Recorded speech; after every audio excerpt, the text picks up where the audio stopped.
ராமாயணம், மகாபாரதம் போன்ற இதிகாசங்களை பற்றி பேசணும் அப்படின்னுங்கும்போது ஒரு முக்கியமான நபரை நம்ம கவனத்தில் எடுத்துக்கணும். அவர் தான் ராமசாமி அவர்கள். மிகப்பெரிய சிந்தனையாளர், பத்திரிகையாளர், மிகப்பெரிய தீர்க்கதரிசினே சொல்லலாம். ஆனால் அவர் 2 புத்தகங்கள் எழுதியிருக்கார். ராமாயணத்தை பற்றியும் மகாபாரதத்தை பற்றியும்.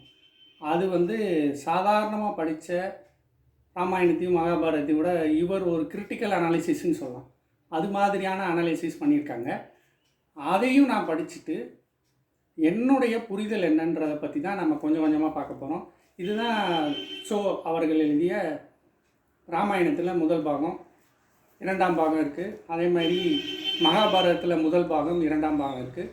இதை பற்றி வரும் காணொலிகளை நம்ம பார்ப்போம்.